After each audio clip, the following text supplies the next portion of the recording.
자, 우리 현대를 살아가는 우리들에게 약속이란 개념은 많이 퇴색된 것 같습니다. 교통과 또 통신이 발전하면서 우리들은 예전보다 더 많은 약속을 하게 합니다. 그러나 더 많은 약속을 깨곤 하죠. 이 중요한 것은 약속을 일부러 깨는가 아니면 잊어버리고 무의식 중에 깨는가, 이것이 중요한 것 같아요. 물론 저와 여러분들이 약속을 깨는 경우는 일부러 깨기보다는 잊어버리는 경우가 대부분일 것입니다. 하지만 이 신앙생활을 하는 저와 여러분들은 약속에 대해서 더욱 민감하게 반응해야 합니다. 왜냐하면 성경은 하나님과 인간 사이의 약속으로 가득 차 있는 책이기 때문이죠. 여러분, 아담과 하와는 하나님과의 약속을 일부러 깨므로 하나님을 떠나게 되는 그런 좀 벌을 받게 되었습니다. 노아의 홍수 사건도 크게 보면 약속을 깬 인류를 리셋하신 하나님의 모습을 우리에게 보여주고 있지 않습니까? 또 우리 지난주에 봤던 바벨탑 사건을 통해서도 인류의 언어가 달라지게 된 건 역시 어떤 면에서는 약속과 관련돼 있다라고 할 수가 있습니다. 하나님과 우리와의 약속은 이렇게 성경 안에서만 중요한 것이 아니라는 생각을 하셔야 됩니다. 여러분들이 생각해 보십시오. 하나님께서 우리들을 구원해 주셨다는 사실을 우리가 믿습니다. 그렇지만 여러분들은 무엇을 근거로 우리가 하나님의 자녀가 되었음을 확신할 수가 있습니까? 여러분들은 보이는 것이 없고 또 여러분들이 사인을 한 계약서도 없는 상태인데도 불구하고 여러분들께서는 하나님께서 여러분들의 기도를 들어주시고 여러분들의 예배를 받으시고 여러분들의 기도에 응답해 주신다는 사실을 여러분들 믿고 있지 않습니까? 여러분들 이런 것들이 여러분들의 막연한 믿음에서 나오는 것입니까? 제가 이렇게 물어보고 3초 정도 답이 없으면 많이 불안해가지고 제가 먼저 답을 드리겠습니다. 여러분들 무엇으로 여러분들 이런 것들을 다 믿고 계십니까? 막연한 믿음 때문에 나오는 것입니까? 아니죠, 그죠? 여러분들 바로 하나님의 약속을 믿는 것이지 하나님의 징조를 믿는 것이 아니라는 것입니다. 이거 대단하지 않습니까?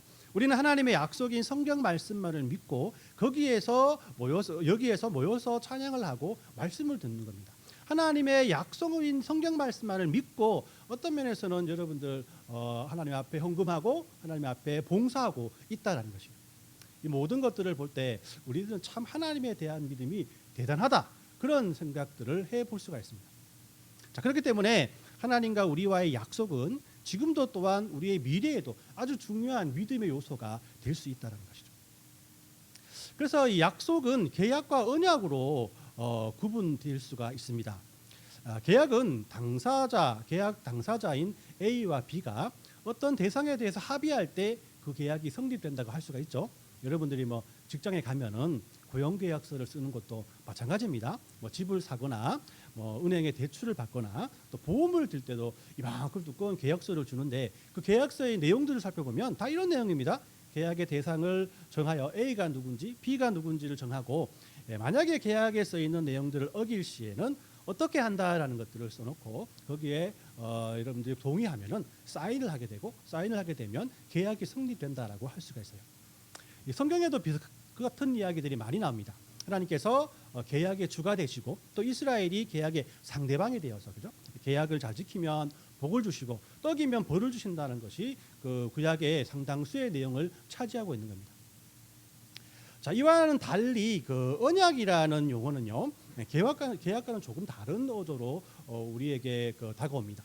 언약은 A와 B 사이의 합의에서 쌍방간에 무슨 의무를 전제하지 않는다라고 할 수 있어요. B가 만약에 약속을 깨더라도 A는 여전히 약속을 지키겠다라는 그런 약속입니다. 즉 A가 일방적으로 B에게 약속하는 그런 관계를 언약이라고 한다라는 것이에요. 그래서 사람들은 하나님과의 약속을 계속해서 계약으로 생각합니다. 그래서 하나님은 이 약속을 언약으로 생각하고 있다는 것이죠. 하나님께서 계속해서 약속을 깨는 사람들을 100% 리셋하지 않고 다 죽여버리지 않는 이유는 하나님의 약속이 바로 계약이 아니라 언약이기 때문이라는 겁니다. 우리들이 계속해서 하나님의 말씀을 어기고 부인하고 무지함에도 불구하고 다시 하나님 앞에 나올 수 있는 것은 하나님의 약속은 언약이기 때문이고 그 언약은 우리를 통해서 사라지는 것이 아니기 때문이라고 할 수 있는 거예요. 이런 배경으로 구약의 그 성경을 보면 하나님의 약속이 계약이 아니라 언약으로 가득 차 있음을 또한 발견하게 됩니다. 백성들이 계약을 어겨도 하나님께서는 언약을 포기하지 않으시고 그래서 하나님의 언약은 폐기되지 않고 끝까지 간다라는 것입니다. 이것을 성경은 하나님이 변하지 않는 사랑, 즉 헤세드라고 말씀을 하죠.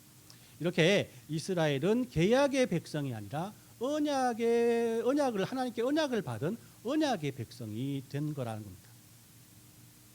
그럼에도 불구하고 많은 사람들이 하나님의 언약을 하나님의 약속을 언약이 아닌 계약으로 생각할 때가 많이 있죠. 계약은 한쪽이 그 계약을 깨버리면 그 계약이 무효가 되는 거 아니겠어요? 그래서 사람들이 내가 나의 역할을 잘해야 하나님도 하나님의 역할을 잘할 수 있다. 내가 나의 역할을 잘할 때 하나님께서 나에게 축복을 주시고 내가 죽으면 천국에 데려갈 것이다라는 생각을 하죠. 일방적으로 내가 내 선을 행했는데도 불구하고 하나님이 내가 원하지 않는 것을 주시지 않는다면 하나님께서 일방적으로 계약을 깬 것이기 때문에 바로 하나님을 미워하고 하나님을 떠나 욕한다라는 것입니다. 이것이 하나님의 언약에 대해서 잘못 알고 있는 우리들의 현실이라고 할 수가 있습니다. 자, 이런 하나님의 언약의 출발점이 오늘 우리가 읽은 아브라함의 이야기입니다. 그래서 오늘은 아브라함이라는 인물을 통해서 계속해서 일방적으로 약속을 깨뜨린 인간들을 위해서 다시 언약을 맺으시는 하나님에 대해서 오늘 살펴보려고 합니다. 우리가 읽은 이 본문을 통해서 하나님께서는 아브라함을 택하시고 난 다음에 먼저 아브라함에게 계약이 아닌 언약을 맺으셨다라고 우리에게 말씀을 합니다. 우리가 읽었던 1절 말씀을 다시 읽어드립니다. 여호와께서 아브라함에게 이르시되 너는 너의 고향과 친척과 아비의 집을 떠나 내가 내게 보여줄 땅으로 가라라고 말씀을 합니다. 자, 하나님께서는 먼저 아브라함이라는 사람을 찾아가셨어요. 그리고 그에게 일방적으로 그의 고향과 친척과 아비의 집을 떠나 하나님께서 지시한 땅으로 가라라고 말씀을 합니다. 이 당시 아브라함이 살았던 곳은 갈대아 우르라는 곳이었어요. 이것은 지난주에 우리가 바벨탑 사건에서 보았던 지도와 똑같은 지도라고 할 수 있는데 비옥한 초승달 지역에 있는 도시라고 할 수 있습니다. 구 바벨로니아라는 나라의 수도로서 아주 부유한 도시였거든요. 근데 여기에서 아브라함은 아버지와 함께 우상을 만드는 작업을 하며 살아가는 사람이었습니다. 즉 당시 아브라함은 하나님에 대해서 알지도 못했고 도리어 바벨로니아 지역에 있던 우상을 섬기던 그런 사람이었습니다. 하지만 이런 아브라함을 하나님께 택하시고 그에게 찾아오셔서 이렇게 약속을 하셨다는 것입니다. 2절 말씀을 보면 내가 너로 큰 민족을 이루고 내게 복을 주어 내 이름을 창대하게 하리니 너는 복이 될지니라 라고 말씀을 합니다. 이 고향을 떠나 지시할 땅으로 가면 이 세 가지를 이루어 줄 것이라고 하나님께서 말씀을 하셨어요. 그 첫 번째가 바로 무엇이냐면은 약속의 땅을 그에게 줄 것이다라고 약속을 하셨습니다. 하나님께서 1절 말씀의 마지막 부분을 보면 내가 내게 보여줄 땅으로 가라라고 말씀을 하셨는데 우리가 읽지 않았지만은 하나님께서 지시한 땅을 우리가 알고 있죠, 그죠? 바로 곧 가나안 땅이라는 땅이었어요. 당시에 아브라함은 거기가 어딘지도 모르고 일단은 자신의 고향을 떠나게 됩니다. 고향을 떠나기가 참 힘들지 않습니까? 그죠? 그래서 아브라함이 이런 결단을 내렸다는 것은 일단 하나님께서 제시한 이 약속을 허락한다는 동의의 그런 의미라고 할 수가 있겠죠. 자, 두 번째로요, 하나님께서 아브라함에게 준 약속은 하나님께서 아브라함에게 후손을 주시겠다는 약속이었어요. 2절에서 아브라함을 통해서 하나님께서 큰 민족을 이루실 것이라고 말씀을 하십니다. 아브라함은 당시 아내가 자녀를 갖지 못하는 상태였기 때문에 자신의 종이나 친척들을 통해서 후손을 이어갈 것이라고 생각했었는데 갑자기 나타나신 하나님께서 너희를 통해서 후손을 너에게 줄 것이다라는 말씀을 듣게 되고 또 그 말씀을 믿고 따르게 됐다라는 것이에요. 세 번째 약속은 하나님께서 아브라함의 이름을 창대하게 하리라라는 말씀이었어요. 내가 내게 복을 주어 내 이름을 창대하게 하리니 너는 복이 될지니라라고 말씀하신 겁니다. 이 말씀은 그의 이름이 높아지고 그를 통해서 많은 사람들에게 복이 이어져 그가 복의 근원이 될 것이라는 하나님의 약속이었어요. 자, 이 세 가지의 약속은 아브라함의 마음을 움직이기에 충분했습니다. 비록 그는 하나님이란 존재를 알지 못했으나 일단은 조건이 만족했기 때문에 거기에 그 조건에 응해서 고향을 떠나게 되었다는 것이죠. 그가 고향을 떠나면서부터 하나님의 언약은 실행되었고 하나님께서 그에게 약속의 땅인 가나안 땅과 또 더 나가서 아들 이삭을 줄 것이고 또 더 나가서 12지파라는 큰 민족을 이룰 후손들을 또 예비하게 되었다라는 것입니다. 두 번째로 이런 아브라함에게 하나님께서는 자신을 신뢰하라라고 그 명령 아닌 명령을 내립니다. 우리가 이 아이들과 함께 차를 타고 여행을 가다 보면 뒤에 앉은 아이들이 보채는 소리를 이렇게 많이 듣게 됩니다. 가장 많이 듣는 소리가 아빠 언제 도착해라는 말이겠죠, 그죠? 보통 이런 대화가 흘러갑니다. 언제 도착해? 30분 뒤에 도착할 거야. 네, 알겠어요라고 하면 또 5분 뒤에 또 뒤에서 그죠? 아빠 언제 도착해라고 물어보죠. 이런 패턴이 계속해서 무한 반복이 된다라고 생각해 보십시오. 그럼 이 부모님의 컨디션에 따라서 언어가 약간 폭력적으로 바뀔 수가 있게 되겠죠. 아니면은 가다가 갑자기 부모님이 차를 세우게 되는 그런 참 생각하기도 싫은 그런 상황이 펼쳐질 수 있습니다. 자, 이런 아이들의 모습을 보면서 우리가 아이들이 별난 아이다라는 생각을 할 때가 많은데요. 하지만 이 수많은 가정의 아이들이 똑같은 말을 한다는 사실을 얼마 되지 않아 발견하게 되고 거기에 위로를 받게 됩니다. 조금만 참고 기다리면 당연히 이 부모님이 알아서 자신들을 모실 텐데 왜 아이들은 이렇게 계속해서 보채는 것일까요? 아이들은 이 부모님들이 금방 도착한다고 분명히 말을 했는데 계속해서 이 말을 어긴다라고 생각하고 있다는 것이에요. 아브라함도 고민을 많이 했을 것입니다. 하나님께서 그에게 약속하신 3가지의 약속 중 아브라함에게 실제로 일어날 수 있는 것은 아무도 없게 보였기 때문이에요. 요즘은 주소만 찍으면은 어디가 어디인지 전 세계에서 다 알 수 있지 않습니까? 하지만 하나님께서 약속하신 약속의 땅이 아브라함은 어디인지 전혀 모르는 상태였고 아내 그 사례는 임신 가능 기기가 벌써 지난 할머니였지 않습니까? 그리고 우상을 만들고 살던 평범했던 아브라함이 어떻게 그 이름이 창대하게 빛날 수 있겠습니까? 하나님께서 자신에게 말씀하신 조건이 좋아 고향을 떠났지만은 자신의 처지를 보면서 하나님의 약속을 의심할 수밖에 없는 그런 아브라함의 모습을 우리 이 말씀을 통해서 분명히 깨닫게 됩니다. 그러자 하나님께서는 다시 한번 아브라함을 찾아가 주셔서 그가 이 언약에 대한 믿음이 확고해지기를 간절히 바라고 계셨습니다. 창세기 15장에 보면 하나님께서 아브라함을 다시 찾아주셔서 그 유명한 장면을 연출하게 됩니다. 그를 밤에 밖으로 나오라고 하셔서 하늘을 우러러 별을 셀 수 있냐 물어보시고 내 자손이 이와 같으리라고 말씀하셨기 때문에요. 창세기 15장 5절 말씀을 보면 그를 이끌고 밖으로 나가 이르시되 하늘을 우러러 별을 셀 수 있나 보라. 또 그에게 이르시되 내 자손이 이와 같으리라라고 말씀을 하고 있다는 거죠. 6절 말씀을 보면 또 이렇게 말씀하십니다. 아브라함이 여호와를 믿으니 여호와께서 이를 그의 의로 여기시고라고 말씀을 합니다. 아브라함은 이제 하나님의 약속에 대한 확신을 가지게 됩니다. 그러나 아브라함은 하나님과의 이 약속이 언약이었음에도 불구하고 더 분명한 언약을 위해서, 더 분명한 확신을 위해서 하나님 앞에 또 다른 것들을 요구하게 되죠. 그것이 바로 언약식을 요구하게 되었다는 겁니다. 이 당시 사람들은 부족 간에 또 개인 간의 계약을 위한 그런 퍼포먼스를 행했죠. 보통 짐승의 사체를 잘라놓고 그 사이를 통과하는 것들이 그런 그 언약식이었어요. 이런 게 만약 계약을 어길 시에 어긴 사람이 이 짐승과 같이 쪼개어질 것이라는 의미를 가지고 있다고 합니다. 요즘 보면 막 피로 맹세한다 막 그런 것들 있잖아요. 그와 비슷한 그런 것들이라고 할 수 있죠.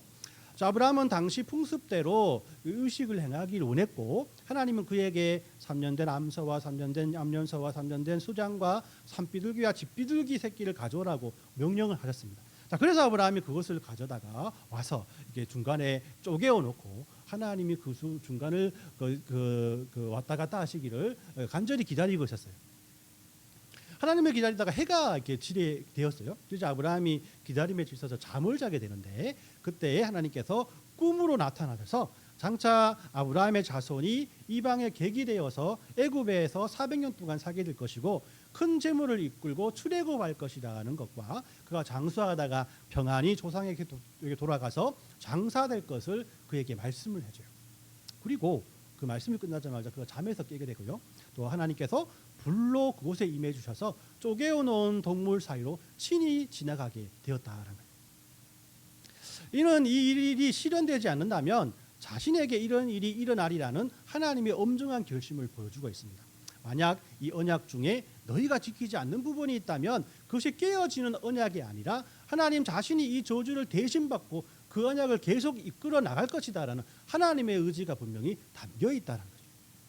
이렇게 하나님께서는 아브라함의 언약을 믿지 못하는 아브라함에게 자신을 신뢰하라라고 말씀하시면서 밤에 별을 보여주시고 자신의 후손에 대해 일어날 일들을, 미래의 일들을 다 알려주시고 쪼개진 짐승의 사체를 친히 지나가시면서 그에게 증거를 보여주었다라는 것입니다.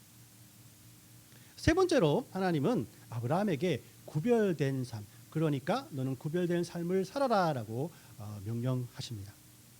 하나님께서 아브라함과 그의 후손에게 언약이라는 수단을 택하시고 심지어 그것이 이루어지지 않는다 하더라도 친히 저주를 받고 그 언약을 계속하게 할 것이다라고 그에게 말씀을 하셨어요. 그리고 하나님께서 아브라함을 택하시고 구별하셨듯이 아브라함 역시 구별된 삶을 살라라고 명령하고 계신 겁니다. 자, 그래서 하나님께서는 아브라함에게 두 가지를 명령하고 계시죠. 그 첫째가 바로 그의 이름을 바꾸는 겁니다. 창세기 17장 4, 5절 말씀에 보면 이렇게 되어 있습니다. 보라, 내 언약이 너와 함께 있으니 너는 여러 민족의 아버지가 될지라. 이제 후로는 내 이름을 아브람이라 하지 않고 아브라함이라고 하리니 이는 내가 너를 여러 민족의 아버지가 되게 함이니라라고 말씀을 합니다.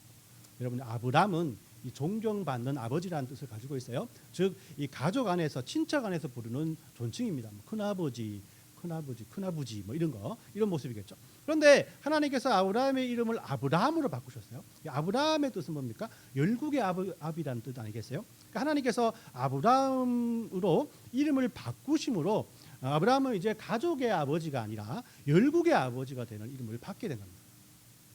아브라함의 아내 사레도 마찬가지죠. 사레가 사라로 바뀌게 되는데, 사레라는 뜻도 나의 어머니라는 뜻, 역시 집안에서나 아니면 친척 사이에 부르는 큰어머니라는 그런 뜻을 가지고 있습니다. 경상도에서는 맏어매, 그죠? 맏어매. 잘 혹시 모르세요? 맏어매. 모르시군요. 네. 예, 맏어매라 하는 어머니, 큰어머니를 맏어매라 하거든요. 굉장히 발음이 좋지 않습니까? 맏어매. 예.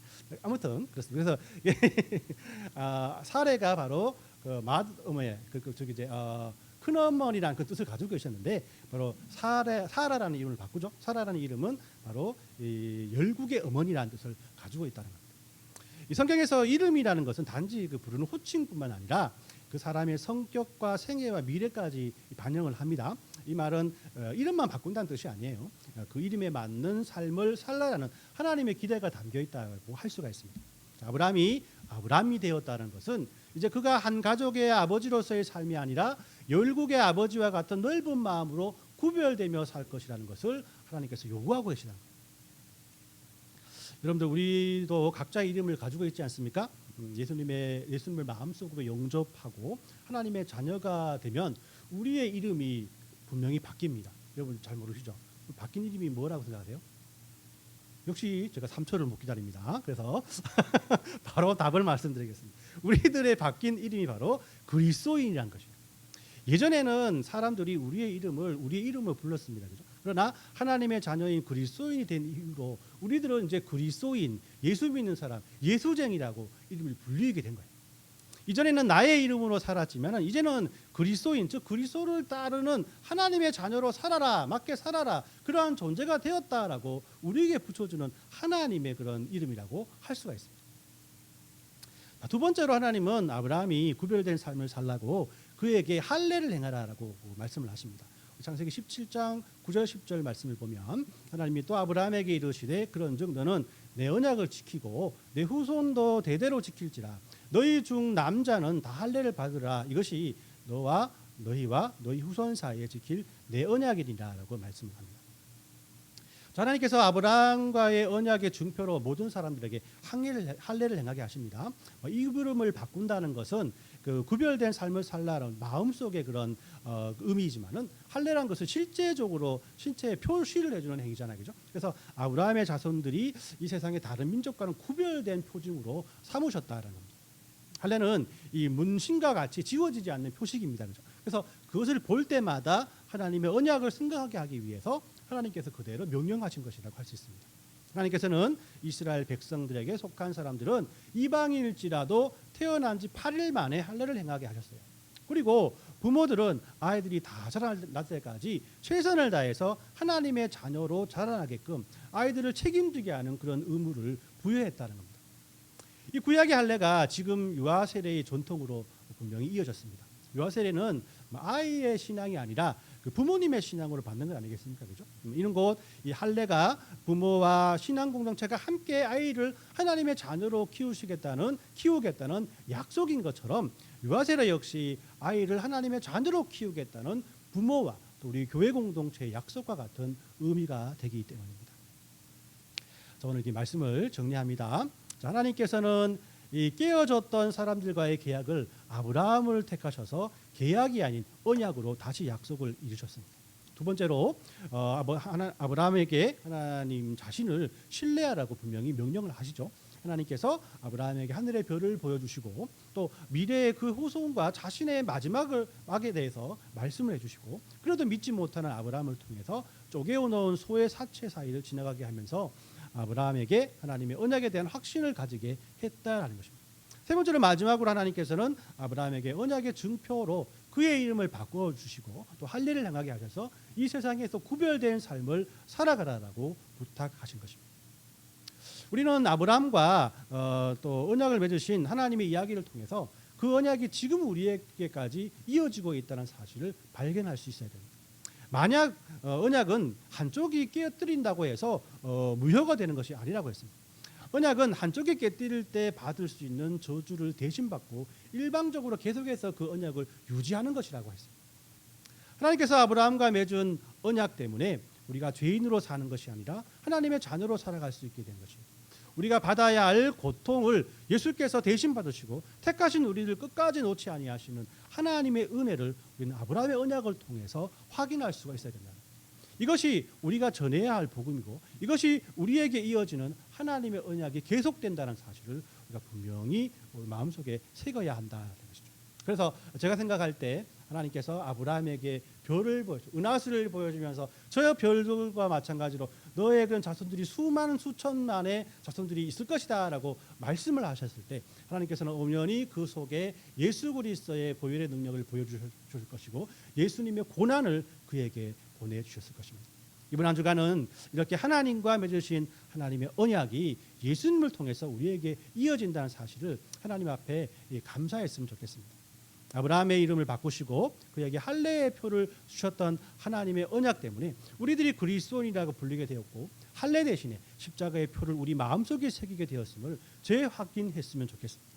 그리고 이 모든 이유가 우리가 세상과 구별된 삶을 살아야 할 이유임을 또한 역시 우리가 깊이 묵상했으면 좋겠습니다. 그래야 할 때 하나님께서 아브라함에게 주신 축복이 우리의 축복이 되는 것이고 그 축복의 통로가 바로 우리가 될 수 있다는 것입니다. 이런 하나님의 은혜와 축복들이 오늘 저와 여러분들의 모든 삶 속에 넘쳐나시길 예수님의 이름으로 축원합니다. 아멘.